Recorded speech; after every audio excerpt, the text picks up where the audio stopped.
Welcome to my channel. Try to hear the latest story. I pulled into my parents' driveway on Christmas Eve expecting the usual family dinner with forced smiles and awkward small talk. Instead, I walked into what felt like a courtroom. There, sitting at the head of our dining room table like some ghost from the past, was my grandfather Thomas, supposedly dead for 3 years. His weathered hand slammed against the mahogany surface with such force that the china rattled. Why is a stranger controlling the multi-million-dollar company I left you? He demanded, his steel gray eyes boring into mine. I froze completely, my mouth hanging open like a broken gate. What are you talking about? I don't even have $1 to my name. The Christmas dinner I'd been dreading suddenly became the most important moment of my life. My name is Alan, and I thought I knew everything about my family until that moment when the impossible walked through our front door. The silence that followed my grandfather's accusation felt heavier than a concrete block. My parents, David and Patricia, sat frozen like deer, caught in headlights, their faces draining of color faster than water down a sink. My older brother Jake dropped his fork, and it clattered against his plate like a gunshot in the quiet room. The expensive suit he wore, something I could never afford on my construction worker's salary, suddenly seemed out of place in our modest suburban home. Thomas studied each face around the table with the calculating gaze of a man who'd built a construction empire from nothing. His presence filled the room despite being in his 70s, and I couldn't wrap my mind around the fact that he was sitting there breathing when I'd attended his funeral 3 years ago. The funeral where I'd thrown dirt on his casket and cried for the only family member who'd ever believed in me. Alan, he said, his voice carrying the authority that had commanded construction crews for 40 years. When I supposedly died, you were the sole beneficiary of Riverside Construction Company. $12 million in assets, equipment, and contracts. So tell me why Jake here is driving a new Mercedes while you're wearing work boots with holes in them. My head spun like I'd been hit with a 2x4. Riverside Construction Company had been my grandfather's pride and joy, built from a single pickup truck into one of the most successful building contractors in 3 counties. But I'd never heard anything about inheriting it. After his death, my parents told me there was no will, no inheritance, nothing but debts and legal complications. The grandfather clock in the corner ticked away seconds that felt like hours. Christmas lights twinkled mockingly from the mantelpiece, casting strange shadows across faces that suddenly looked like strangers. The smell of roasted turkey and cinnamon candles that should have been comforting now felt suffocating. Jake finally found his voice, but it came out as a croak. "Grandpa, you're supposed to be..." He couldn't finish the sentence.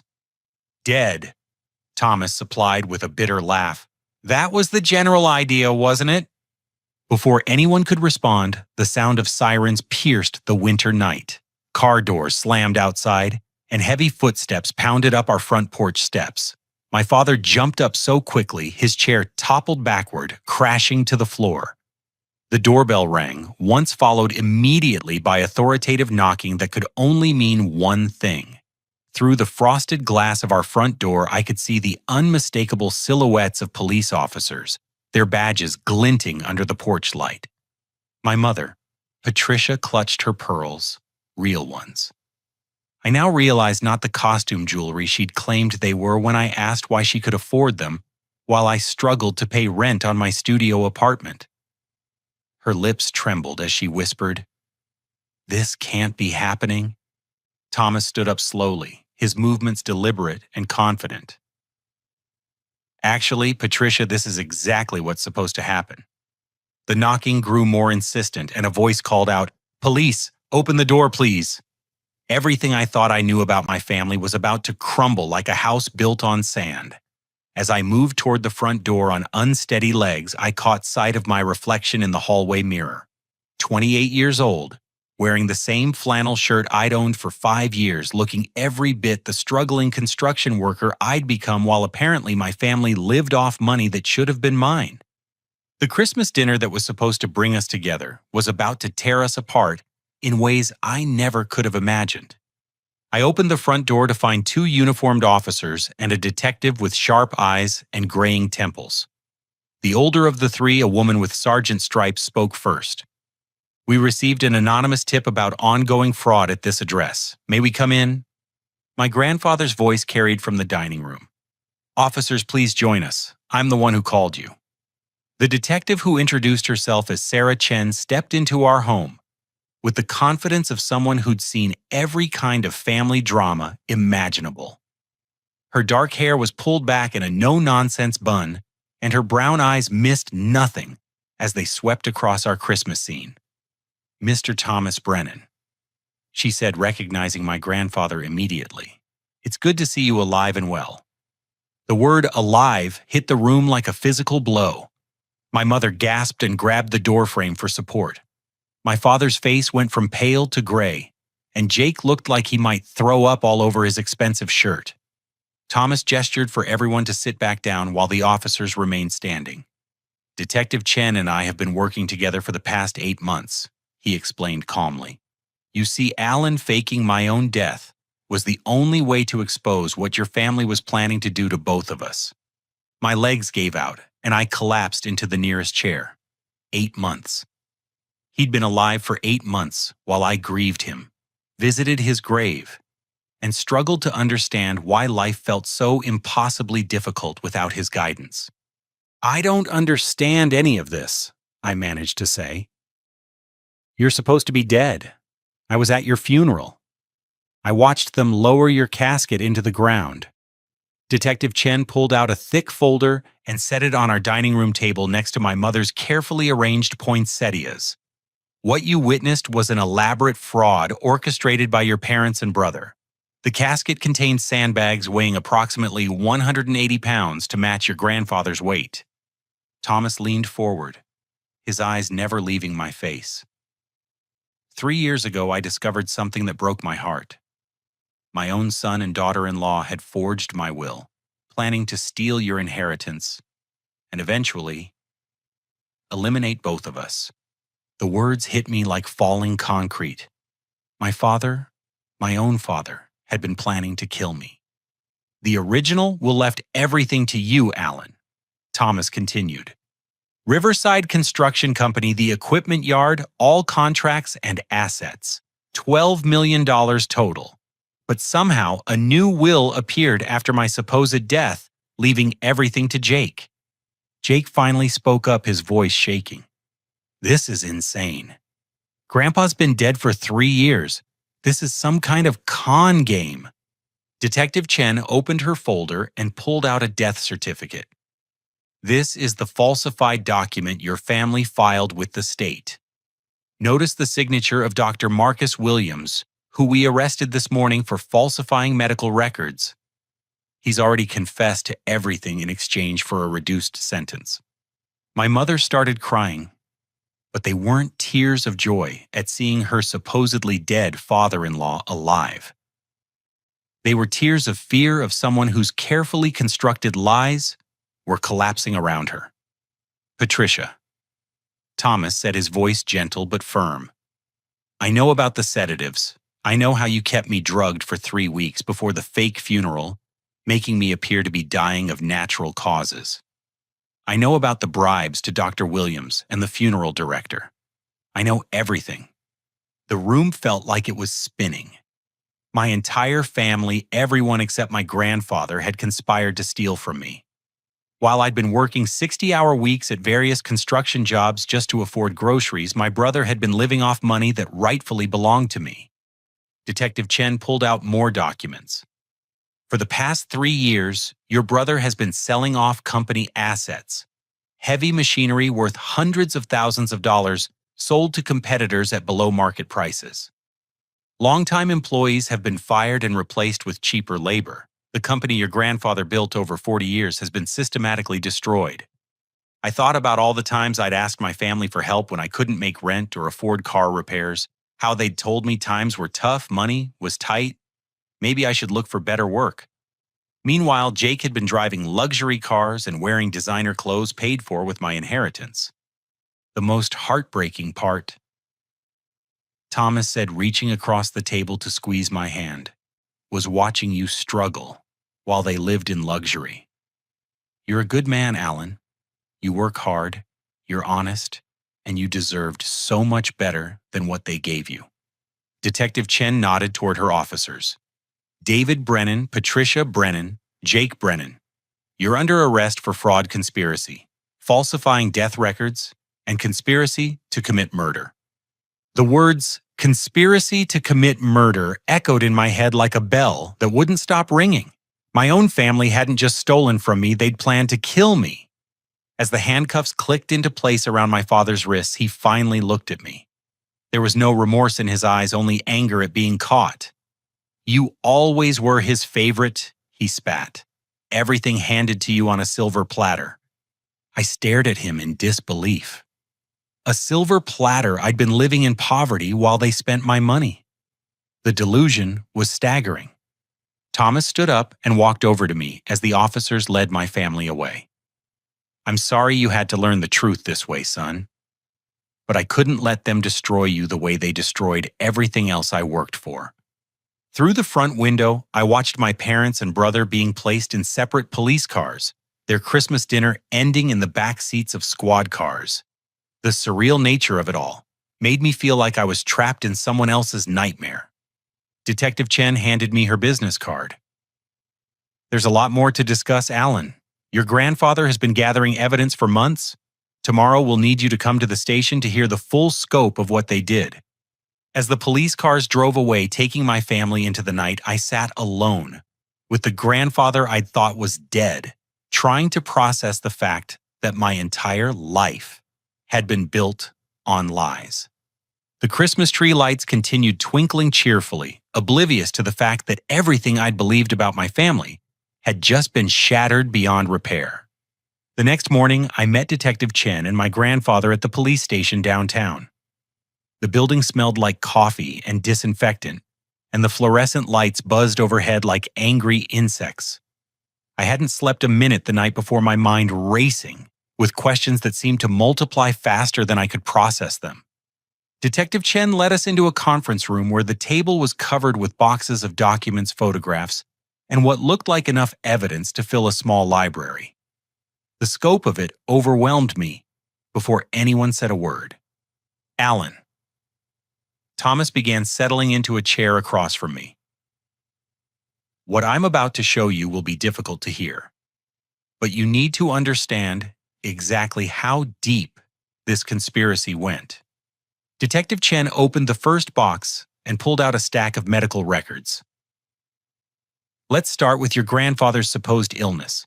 For 6 months before his fake death, your family was slowly poisoning him with sedatives, creating the appearance of declining health. She showed me prescription bottles with my mother's name on them. Patricia was obtaining powerful sleep medications by claiming she had severe insomnia. She was crushing these pills and putting them in your grandfather's food. The dosage was carefully calculated to make him appear increasingly frail and confused without killing him. The betrayal cut deeper than I'd thought possible. My mother, who'd raised me, who'd kissed my scraped knees and made my favorite birthday cakes, had been slowly drugging my grandfather to steal from both of us. Thomas pulled out a folder marked Financial Records. While they were making me appear to be losing my mind, Jake was already positioning himself to take over the company. He convinced several longtime clients that I was developing dementia and that he should handle their accounts. The photographs Detective Chen showed me next made my stomach turn. Pictures of expensive machinery being loaded onto trucks sold to competitors at a fraction of their value. Equipment worth $300,000 sold for $30,000. Assets that represented decades of my grandfather's hard work disappearing into my brother's bank accounts.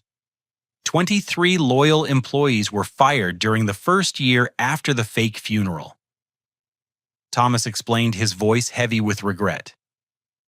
Men who'd worked for me for 15, 20 years. Frank Rodriguez, my foreman, had been with the company since he was 18.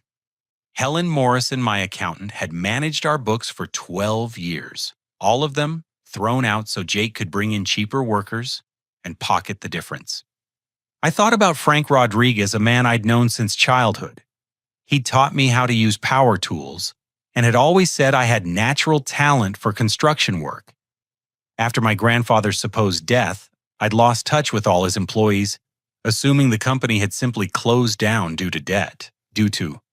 Detective Chen opened another box, this one filled with bank records. Your education fund was the first thing they stole. $40,000 set aside for your college tuition, gone within 2 months of the fake funeral. The words hit me like a punch to the gut. I'd always wondered why my grandfather, who'd promised to help pay for my education, had apparently left nothing for that purpose. I'd ended up taking out massive student loans that I was still paying off working construction jobs instead of finishing my engineering degree. But the most damaging theft, Thomas continued, was taking away your future. Riverside Construction Company was supposed to be yours. You have real talent, Alan. You understand the business, you're good with people, and you have the work ethic to make it thrive.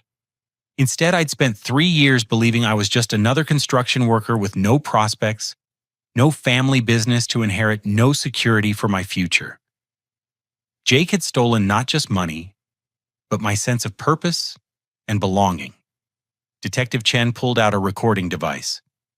Your grandfather has been wearing a wire for the past 4 months. We have your family on tape discussing their plans in detail.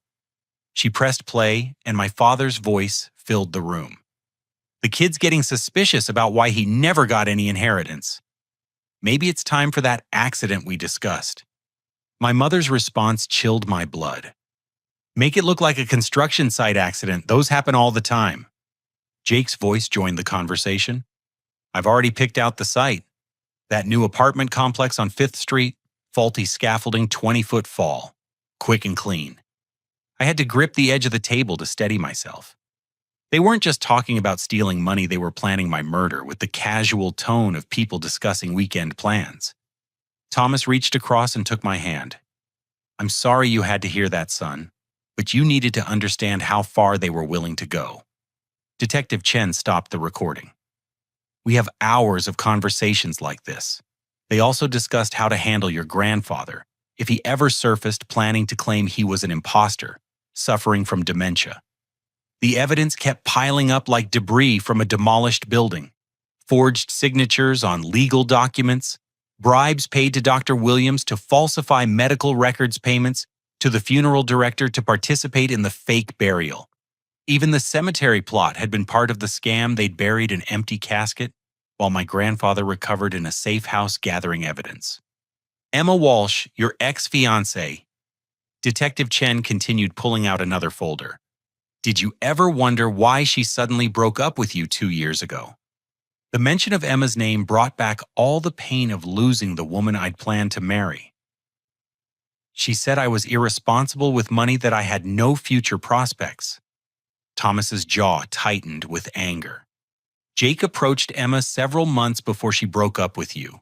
He convinced her that you were secretly gambling away your inheritance, that you'd hidden debts and addiction problems. The room felt like it was tilting. Emma, the woman I'd loved more than life itself, had been manipulated by my own brother. He showed her fake bank statements and credit reports suggesting you owed thousands of dollars to loan sharks, Detective Chen added. She broke up with you because she was genuinely afraid for her safety. Everything made sense now. Emma's sudden coldness, her refusal to explain why she was leaving, her insistence that I needed to get my life together before we could have a future. She hadn't been cruel. She'd been protecting herself from dangers that didn't exist. Meanwhile, Thomas said, his voice grim, Jake started dating Emma himself 6 months after your breakup. Paid for expensive dinners, vacations, jewelry, all with money stolen from your inheritance. The betrayal kept expanding like cracks in concrete, reaching into every corner of my life. My family hadn't just stolen my money and planned my murder, they'd destroyed my relationship and stolen the woman I loved. Detective Chen closed the boxes of evidence. Your grandfather spent 8 months gathering all of this. He couldn't surface earlier because he needed ironclad proof that would hold up in court. Thomas stood up slowly, looking every one of his 74 years. I couldn't save your relationship with Emma, and I couldn't give you back those 3 years of struggling. But I can give you justice, and I can give you your birthright. As we left the police station, I felt like I was carrying the weight of my family's betrayal on my shoulders. But underneath the pain and anger, something else was growing, a determination to reclaim everything they'd stolen and to make sure their victims got the justice they deserved. The war for my future was just beginning, and for the first time in 3 years, I wasn't fighting it alone. 3 days later, I found myself back at the police station for what Detective Chen called the complete disclosure meeting. She'd warned me that there were additional details about my family's conspiracy that would be difficult to process, but I thought I'd already heard the worst of it. I was catastrophically wrong. Thomas was already in the conference room when I arrived, looking older than I'd ever seen him. His usually straight shoulders were slumped, and his eyes carried a weariness that went beyond physical exhaustion. Before we begin, Detective Chen said, arranging new files on the table, I need you to understand that what we're about to discuss represents the complete scope of your family's plans. Some of this information came from Dr. Williams after he agreed to cooperate fully with our investigation. She opened a medical file that made my blood run cold. The sedatives they were giving your grandfather weren't just to make him appear sick. In higher doses, they would have killed him. Your family was slowly increasing the dosage over time, planning to murder him after the will was changed, but before he could discover their fraud. Thomas nodded grimly. Patricia was my nurse during those final weeks. Every meal, every drink, every medication, all of it contaminated with drugs that were designed to eventually stop my heart. The image of my mother carefully poisoning my grandfather while pretending to care for him twisted my stomach into knots. How could someone look into the eyes of a man they were slowly killing and maintain a facade of love and concern? Detective Chen pulled out another set of documents. Dr. Williams has provided us with detailed records of your family's plans for you, Alan. The construction site accident was just one option they considered. She spread out what looked like a timeline written in my father's handwriting. Different dates, different methods, different locations for my planned murder, car accidents, workplace injuries, even poisoning similar to what they'd planned for my grandfather. They were going to wait until the company assets were completely liquidated, she explained. Once they'd converted everything to cash and moved it to offshore accounts, you would have had an unfortunate accident. Thomas's hands clenched into fists. They discussed it like they were planning a vacation. Your own father suggested making it look like you'd fallen from scaffolding because the insurance payout would provide additional funds. The casual nature of their murder planning horrified me more than the plans themselves. These weren't desperate people acting in a moment of panic. They were methodically calculating the best way to eliminate the only person standing between them and complete control of stolen wealth. Detective Chen opened another file. There's something else about Emma that you need to know. Jake didn't just manipulate her, he orchestrated her entire relationship with someone else. My heart stopped. What do you mean? After Emma broke up with you, Jake introduced her to a man named Marcus Thompson. Told her Marcus was a successful investment advisor who could help her secure her financial future. What he didn't tell her was that Marcus was actually Jake's college friend, and the whole thing was an elaborate setup. The conference room felt like it was closing in around me. A setup for what? Thomas answered, his voice heavy with disgust. To get Emma pregnant. Jake wanted to make sure you could never win her back, even if you discovered the truth about your inheritance. He figured a woman with a child would never return to someone she'd been convinced was financially unstable. The cruelty of it staggered me. Jake hadn't just stolen my money and planned my murder, he'd engineered the destruction of my relationship and tried to ensure I'd spend the rest of my life alone. Detective Chen pulled out surveillance photos. Emma dated Marcus for 18 months. During that time, Jake was feeding Marcus information about her preferences, her schedule, even her emotional vulnerabilities. Marcus was essentially paid to become the perfect boyfriend. I stared at photos of Emma with a man I didn't recognize looking happy, in ways I hadn't seen her look with me during our final months together. The manipulation was so comprehensive that even her subsequent happiness had been manufactured by my brother. The good news, Thomas said quietly, is that Emma never got pregnant, and she broke up with Marcus 6 months ago when she discovered he was lying about his job and his background. Detective Chen nodded. She filed a complaint with us about Marcus's deceptive behavior. When we showed her the evidence about Jake's involvement, she was devastated. She asked me to tell you that she's sorry, and that she wants to speak with you when you're ready. The information about Emma should have made me happy, but instead, it just highlighted the scope of my family's manipulation. They'd stolen 3 years of my life, destroyed my relationship, planned my murder, and tried to ensure I'd never have a chance at happiness.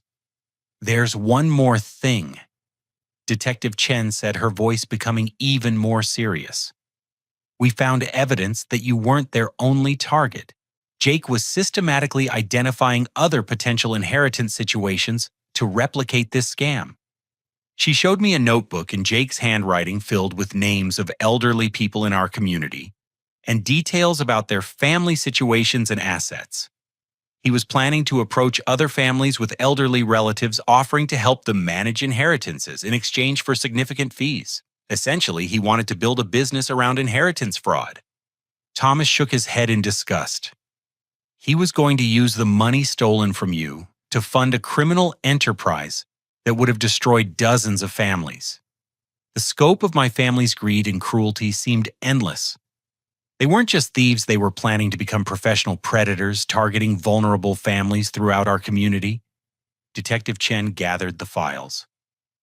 Tomorrow, your parents and brother will be formally charged with conspiracy to commit murder, elder abuse, inheritance fraud, and racketeering.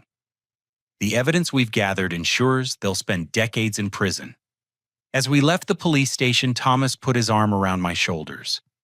I know this is overwhelming, son, but I want you to remember that their evil doesn't define you. You're nothing like them.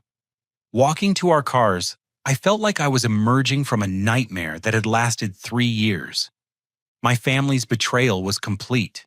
They'd stolen my money, planned my murder, destroyed my relationship, and plotted to hurt other innocent families. But for the first time since Christmas dinner, I felt something besides pain and anger. I felt a burning determination to make sure they paid for every life they'd damaged and every family they'd planned to destroy. The depth of their betrayal would have destroyed some people. Instead, it was about to transform me into someone strong enough to fight back and win. The following week brought revelations that shifted everything I thought I knew about the past 3 years.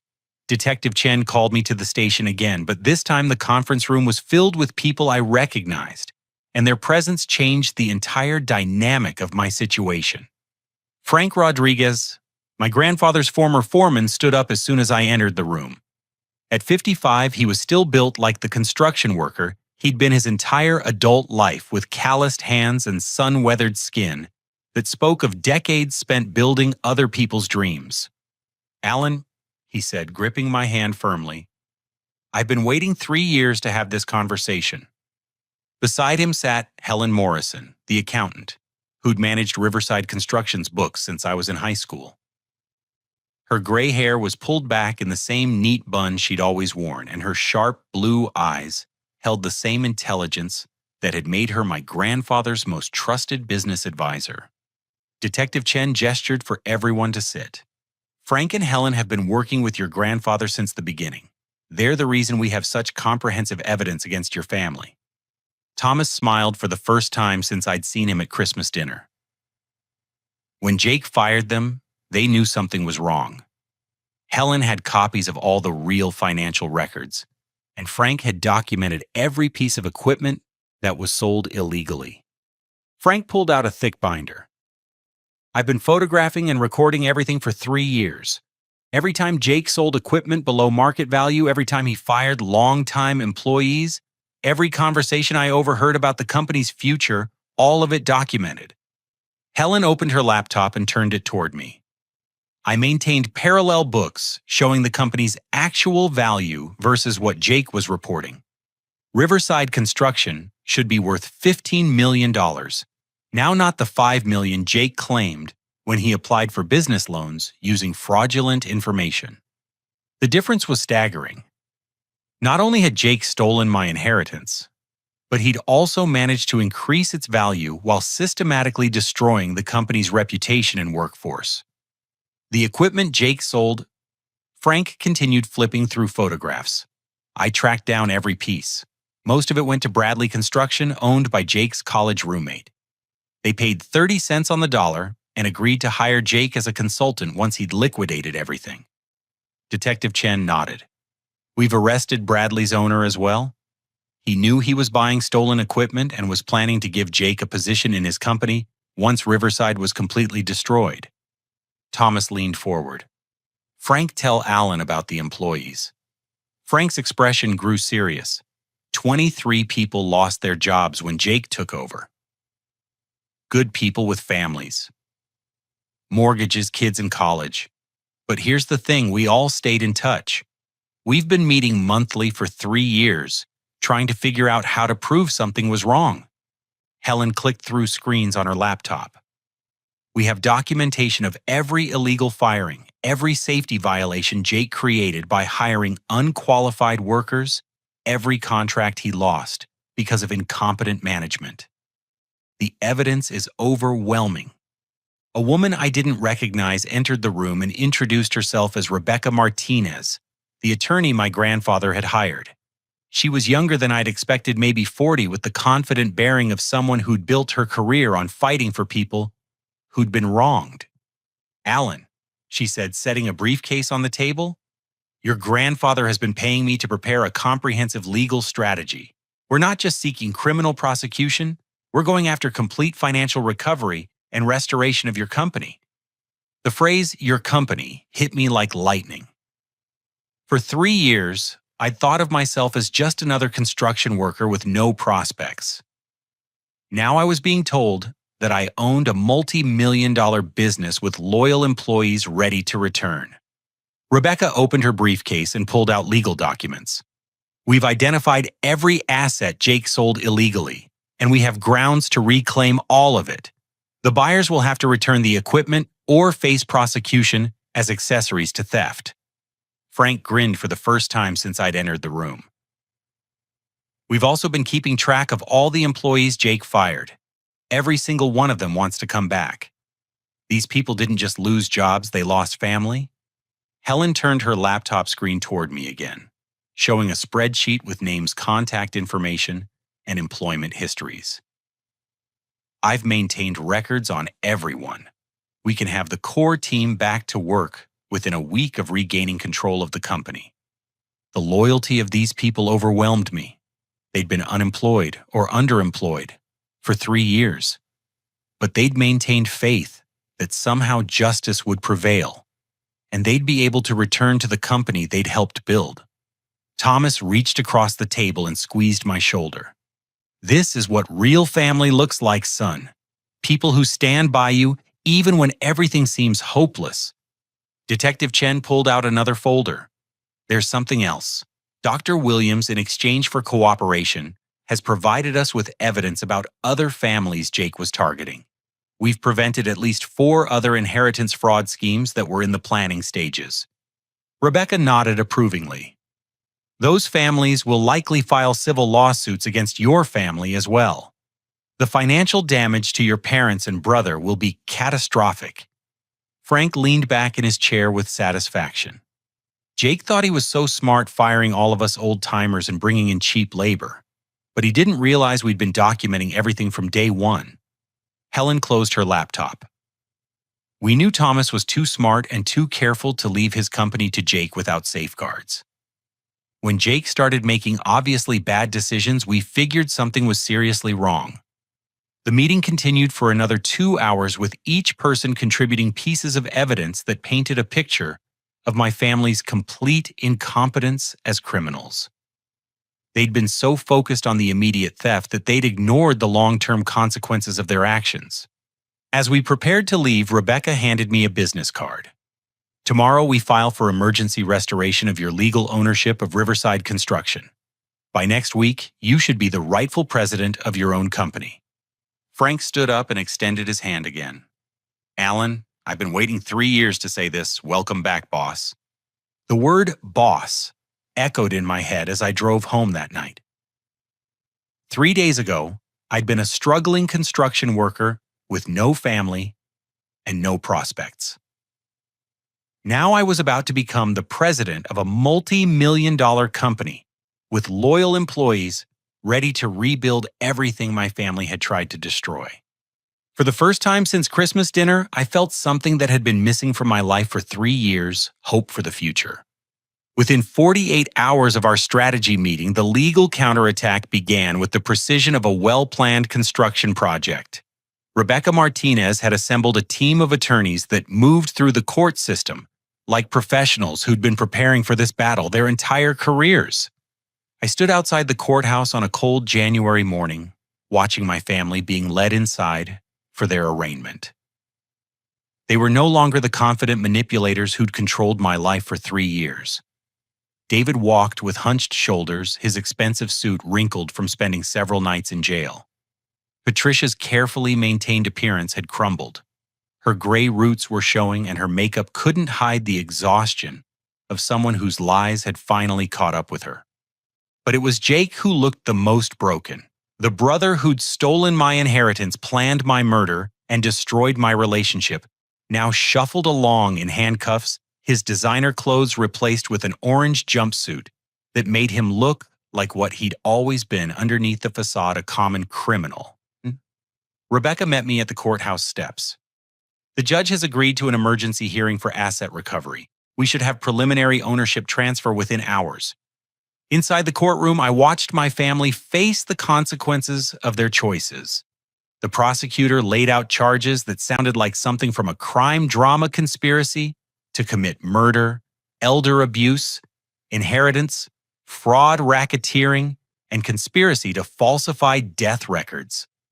Judge Margaret Thornton, a woman in her 60s with steel gray hair and piercing eyes, listened to the evidence with the expression of someone who'd seen every variety of human greed, but was still disgusted by the details. When the prosecutor finished presenting the case, Judge Thornton addressed my family directly.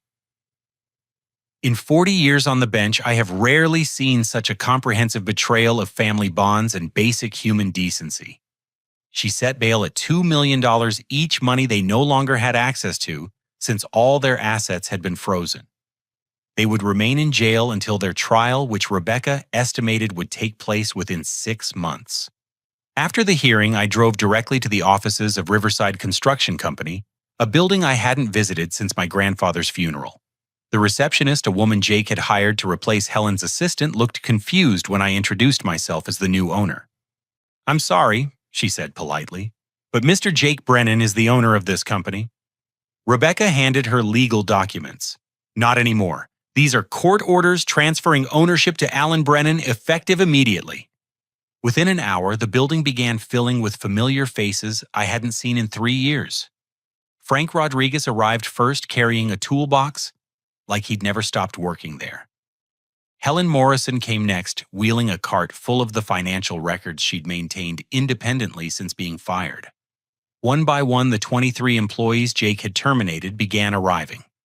Some had found other jobs and had to give notice, but others had been unemployed or underemployed for years, waiting for exactly this opportunity. Frank gathered everyone in the main conference room. "People were about to rebuild this company from scratch. It's going to take hard work, long hours, and complete dedication. Anyone who's not ready for that challenge can leave now with no hard feelings." Nobody left. If anything, people leaned forward with the eagerness of soldiers preparing for a battle they'd been waiting years to fight. Helen opened her laptop and connected it to the conference room's projection system. Let me show you what we're working with. The financial presentation she'd prepared was more comprehensive than anything I'd seen from legitimate business consultants. She'd tracked every asset, every contract, every piece of equipment, and every potential recovery opportunity. Current legitimate assets, $8.7 million, she announced. Illegally sold equipment, we can reclaim $4.2 million. Contracts Jake lost through incompetence, that we can renegotiate, estimated $3.1 million annual revenue. Frank stood up. The equipment buyback is already in progress. Bradley Construction has agreed to return everything they purchased illegally rather than face prosecution. We'll have our full fleet operational within 2 weeks. I looked around the room at faces that showed determination, loyalty, and a hunger for justice that matched my own. These people hadn't just lost jobs, they'd lost their professional family, their sense of purpose, their financial security. There's something else, Rebecca announced from the back of the room. We've been contacted by Emma Walsh. She wants to meet with Alan to discuss what happened and to apologize for her role in the situation. The mention of Emma's name sent electricity through my chest. For 3 years, I'd believed she'd left me because I wasn't good enough, wasn't successful enough, wasn't worthy of her love. Now I knew she'd been manipulated by people who wanted to destroy my life. She's also provided evidence about Marcus Thompson, the man Jake set her up with, Rebecca continued. Marcus has been arrested for fraud in connection with several other romantic scams. Emma's testimony will help prosecutors build additional cases against Jake. Frank clapped his hands together. All right, people, let's get to work. Helen, I need you to audit everything Jake touched. Everyone else, we're rebuilding this company the way Thomas originally designed it, with integrity, quality work, and respect for our employees. As the room emptied and people headed to their old desks and workstations, I felt a transformation happening inside me. For 3 years, I'd been a victim of my family's cruelty. But surrounded by people who'd stood by me, even when I didn't know they existed, I was becoming something entirely different. I was becoming the leader my grandfather had always believed I could be. Rebecca approached me as I stood looking out at the equipment yard that was about to be restored to its former efficiency. There's one more thing, Alan. Dr. Williams has provided evidence that your family was planning to expand their operation to other states. We're coordinating with federal investigators to ensure they face the maximum possible consequences. The scope of justice was expanding beyond just recovering what they'd stolen from me. My family's downfall was going to prevent them from destroying other families, other businesses, other lives. That evening, I called my grandfather from the office that was now officially mine. Thomas, I want you to know that Riverside Construction Company is going to be better than it ever was. We're going to honor everything you built while making it stronger. His voice came through the phone filled with pride and satisfaction. I always knew you had it in you, son. Your parents and brother never understood that stealing someone else's work doesn't make you successful. It just makes you a thief. As I hung up the phone and looked around the office where my grandfather had built an empire from nothing, I understood that my family's betrayal had inadvertently given me the greatest gift possible, the chance to prove that I was nothing like them.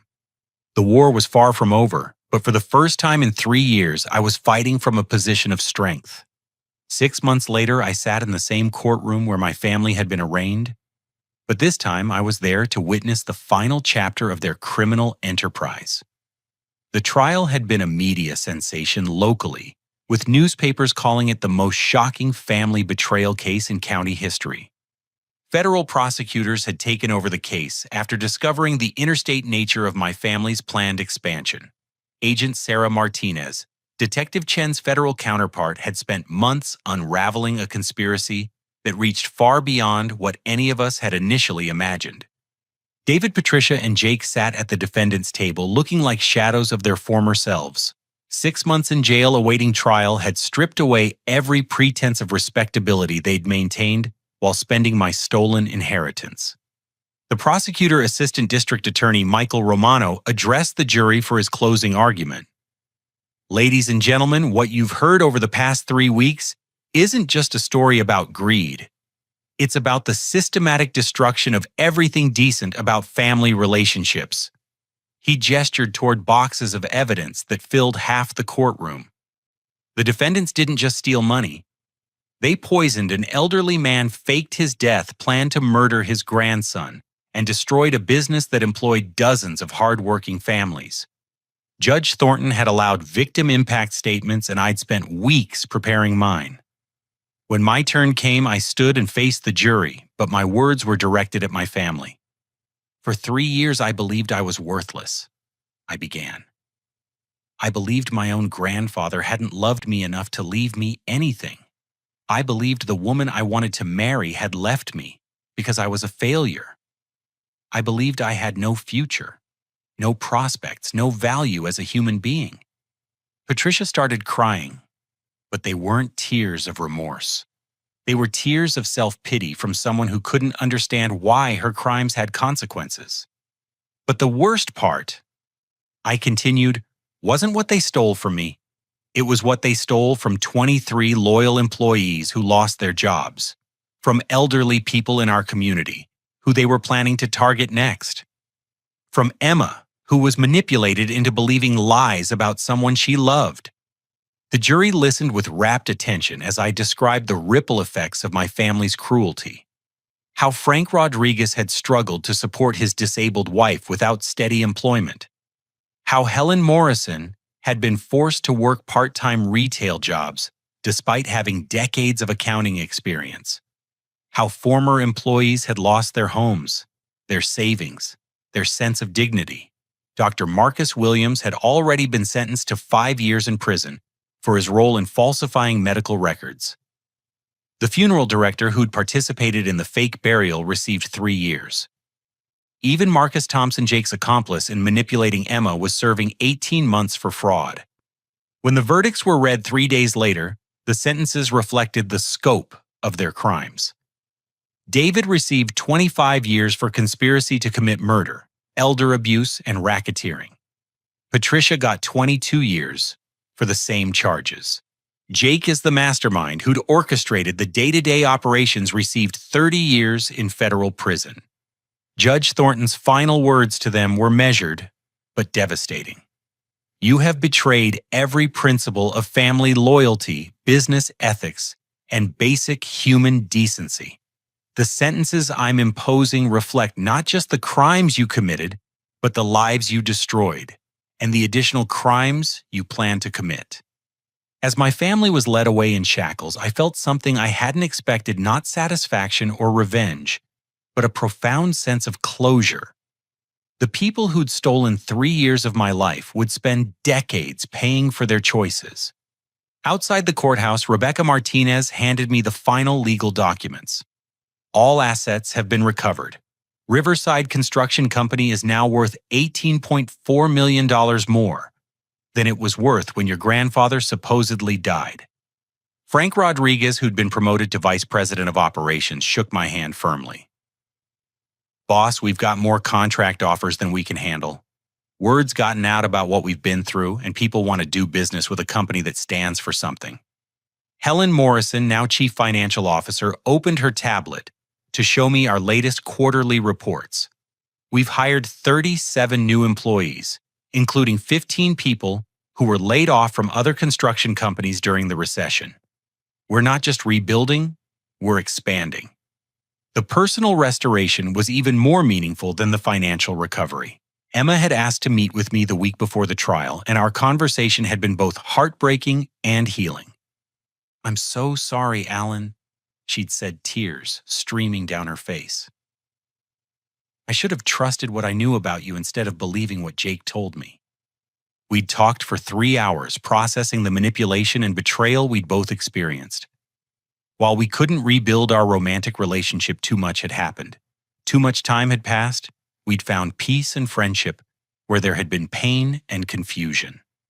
Thomas, now officially retired and serving as chairman emeritus of Riverside Construction, joined us outside the courthouse. At 75, he looked healthier and happier than he had since before his fake death. Alan, he said, putting his arm around my shoulders. Your parents and brother thought they could steal your future. Instead, they gave you something more valuable than money. They taught you who your real family is. He gestured toward Frank, Helen, and the dozen other Riverside employees who'd come to witness the verdicts. These people stood by you when they had nothing to gain and everything to lose. That's worth more than any inheritance. Agent Martinez approached our group with a final update. The investigation into Jake's planned expansion has prevented an estimated 47 inheritance fraud schemes in 12 states. Your family's downfall has protected millions of dollars in legitimate inheritances. As we drove back to the Riverside construction offices, I reflected on how completely my life had transformed. A year ago, I'd been a struggling construction worker with no family, no prospects, and no hope. Now I was the president of a thriving company, surrounded by people who'd proven their loyalty through the darkest possible circumstances. The building that housed Riverside Construction had been renovated and expanded. Our equipment yard was filled with new machinery. Our employee parking lot was full of cars belonging to people who came to work each day knowing they were valued and respected. That evening, I stood in my grandfather's old office now, my office looking at framed photographs of construction projects spanning 4 decades, pictures of bridges, schools, hospitals, and homes that Riverside Construction had built throughout the region. Frank knocked on my door and entered with a bottle of champagne. Boss, I wanted to toast the end of the trial and the beginning of whatever comes next. As we raised our glasses, he continued, You know, when your grandfather first hired me 28 years ago, he told me that the construction business isn't really about buildings. It's about creating things that last longer than the people who build them. I looked around at the office that represented not just a business, but a legacy of integrity, hard work, and loyalty that had survived my family's attempt to destroy it. Here's to building things that last, I said, and we drank to a future that finally belonged to the people who'd earned it through dedication rather than theft. The nightmare was over. The rebuilding was complete. And justice delayed but not denied had finally been served. 2 years after that Christmas dinner, that changed everything. I stood on the balcony of Riverside Construction Company's new headquarters, watching the sunrise paint the sky in shades of gold and crimson. The building below me buzzed with the activity of 85 employees who came to work each day knowing they were part of something meaningful. Thomas joined me on the balcony, moving more slowly than he had at 75, but still carrying himself with the dignity of a man who'd built an empire through honest work. You know, Alan, he said, leaning against the railing, I always imagined this moment when you'd be standing here as the leader this company deserves. The transformation had been beyond anything I could have envisioned during those dark years when I believed I was worthless. Riverside Construction Company was now the largest contractor in 3 counties, with projects ranging from affordable housing developments to the new children's hospital that would open next spring. Frank Rodriguez approached from behind us, carrying a tablet with the day's schedule. Boss, the ribbon-cutting ceremony for the Morrison Family Recreation Center is at 10, and the interview with Business Weekly is at 2. The Morrison Family Recreation Center had been my idea, a community facility funded by Riverside Construction to honor Helen Morrison and provide opportunities for local families. It represented something my grandfather had always believed, that successful businesses had obligations to strengthen their communities. Helen Morrison herself had been promoted to Chief Operating Officer, overseeing not just our finances, but our expansion into 3 new markets. The woman Jake had fired for being too expensive had become one of the most respected business leaders in the region. There's something else, Frank continued with a grin. Jennifer Walsh called to confirm dinner tonight. She said to remind you that her parents are excited to meet the famous Alan Brennan. Jennifer Walsh was a social worker who specialized in helping families affected by financial fraud. We'd met at a conference where I'd been speaking about inheritance protection, and our relationship had grown slowly and naturally over the past year. Unlike my relationship with Emma, which had been built on false assumptions and manipulation, my connection with Jennifer was founded on shared values and genuine understanding. The foundation I'd established, the Thomas Brennan Foundation for Inheritance Protection, had become a national model for preventing the kind of fraud my family had attempted. We'd helped more than 200 families protect their legacies and had worked with law enforcement agencies in 30 states to identify and prevent similar schemes. Thomas pulled out a letter from his jacket pocket. "This came yesterday. I thought you'd want to see it." The envelope bore the letterhead of the Federal Bureau of Prisons. Inside was a form letter informing us that Jake had applied for early parole consideration and been denied. He would serve his full 30-year sentence without possibility of parole review for another 15 years. "Good," I said simply. The anger that had once consumed me when thinking about my family had long since transformed into indifference. They were part of my past, not my future. Detective Chen, now a close family friend, had kept us informed about my parents' situation as well. David had suffered a heart attack in prison the previous year and was in declining health. Patricia had been transferred to a minimum security facility after demonstrating good behavior, but she would still serve at least 18 more years. The irony wasn't lost on me that they were now completely dependent on the state for their basic needs, food, shelter, medical care, while I lived in abundance, created through honest work and genuine relationships. Emma had moved to Portland the year before, starting fresh with a new career and a clean slate. We'd exchanged Christmas cards and remained on friendly terms, both of us understanding that some chapters in life close completely so that new ones can begin.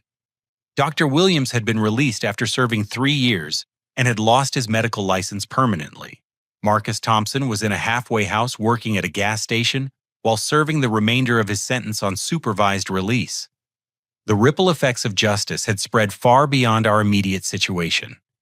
Bradley Construction, which had purchased our stolen equipment, had been forced to pay massive fines and had ultimately declared bankruptcy. The owner who'd conspired with Jake was serving 5 years in federal prison. Frank handed me another document that made me smile. The final numbers from our employee profit-sharing program. Every person who worked at Riverside Construction received not just a competitive salary and full benefits, but also a share of the company's annual profits.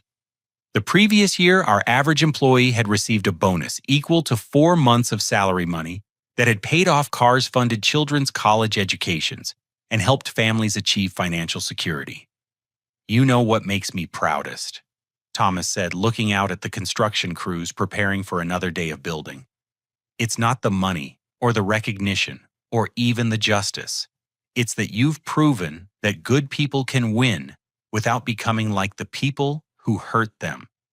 The temptation to seek revenge beyond legal justice had been real during the darkest moments of the trial. I could have made my family's lives even more miserable, could have pursued vindictive lawsuits, could have ensured they faced additional hardships beyond their prison sentences. Instead, I'd chosen to focus my energy on building something positive. Every successful project, every employee hired, every family helped by our foundation was a victory that mattered more than any additional punishment for my family. Jennifer arrived at the office around lunchtime, bringing sandwiches and the infectious smile that had drawn me to her from our first meeting. As a social worker, she understood both trauma and recovery in ways that made her the perfect partner for someone rebuilding his life from the ground up. "How are the wedding plans coming along?" Thomas asked, with the grin of someone who'd been lobbying for grandchildren since the day I'd introduced Jennifer as my girlfriend. Jennifer laughed and showed him her engagement ring, a simple, elegant band that represented everything our relationship stood for: honesty, commitment, and genuine love, rather than manipulation or pretense. "Small ceremony next month," she said. "Just family and close friends." The word family no longer brought pain. Frank, Helen, Thomas, Jennifer, and the extended community of people who'd stood by us through everything. This was family in the truest sense of the word. As the afternoon progressed and we prepared for the ribbon-cutting ceremony, I reflected on the journey from that Christmas dinner to this moment. The betrayal that had seemed like the end of my world had actually been the beginning of a life more meaningful than anything I could have imagined. Standing before the crowd gathered at the Morrison Family Recreation Center, I spoke about second chances, about the power of community, and about the difference between inherited wealth and earned prosperity. 3 years ago, I concluded, I thought success meant having things handed to you by family. Today I know that real success means building something that makes the world better for the people around you. The applause was warm and genuine, but what mattered more was seeing Helen Morrison wipe away tears of pride as children played in the facility that bore her family name. That evening, as Jennifer and I walked hand in hand through the neighborhood where I'd grown up, I felt a contentment that had nothing to do with money or status. The houses looked the same. The streets followed the same patterns, but everything had changed because I had changed. Do you ever wonder what would have happened if your grandfather hadn't faked his death? Jennifer asked. I considered the question seriously. Honestly, I think Jake would have killed both of us eventually. Thomas saved our lives by disappearing when he did. The terrible truth was that my family's greed had been escalating, and without intervention, their crimes would have become even more heinous than what they'd already attempted.